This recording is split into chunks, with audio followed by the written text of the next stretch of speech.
Upat ka patayng lawas ang nakaplagan sa mga rescuers, lakip ang mga bata nga nalubong sa duha ka pagdahili sa yuta human sa walay hunong nga pag-ulan gikan sa Habagat sa Zamboanga City niadtong Domingo o kagahapon Lunes, Hulyo 15. Na-recover ang mga lawas sa duha ka managlahing okasyon niadtong Domingo ug Lunes, Hulyo 14 ug 15. Sumala kang Dr. Elmier Apolinario, hepe sa City Disasters Risk Reduction and Management Office kun CDRRMO, niila sa mga biktima nga sila si Leonilo Moret, 47 anyos ug ang iyang 10 anyos nga anak nga si Justin, lumulupyo sa sitio Papaya, Barangay Pamukutan, og 26 anyos nga si Maika Ortega og ang iyahang 6 anyos nga anak nga si JM taga sitio Anuling, Barangay Pamukutan. Matud pa ni Apolinario nga ang balay nila ni Leonelo og sa iyahang anak naanod sa lapok og naanod paingon sa suba niadtong Biyernes sa gabi, Hulyo 12 sa kataas og kakusog sa uwan nga gidulot sa Habagat. Ang patayng lawas ni Leonelo napalgan dool sa Philippine Coconut Authority Zamboanga Research Center sa sitio San Ramon, Barangay Talisayan, samtang ang iyang anak napalgan sa Anuling River dool sa Prime Water Dam sa Barangay Pamukutan niadtong Domingo sa buntag,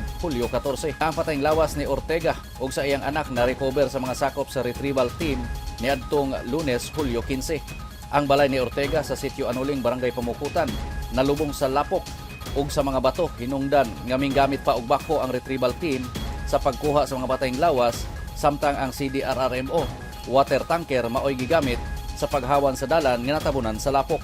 4,000 ka mga pamilya nga adunay kapin sa 15,000 ka mga individual ang namakwit tungod sa pagkaguba sa ilang mga balay ug nangaguba usab ang mga poste sa suga ug mga kable, lakip ang duha ka karaang mga punuan sa kahoy. Tungod sa sunod-sunod nga pagbaha, gipakusgan sa lokal nga panggamhanan sa Zamboanga City ang kampanya Batok Leptospirosis.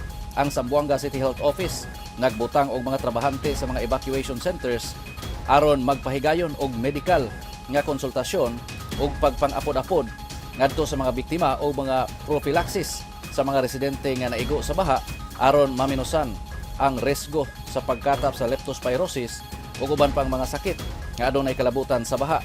Sa pagkakaroon adunay 37 ka mga evacuation centers nga natukod ug 18 ang nag-operate sukad pa niadtong Lunes. Gitambagan usab sa City Health Office ang mga residente nga naladlad sa tubig baha nga mobisita sa mga health center ug magpahimulos sa prophylaxis aron malikayan ang leptospirosis.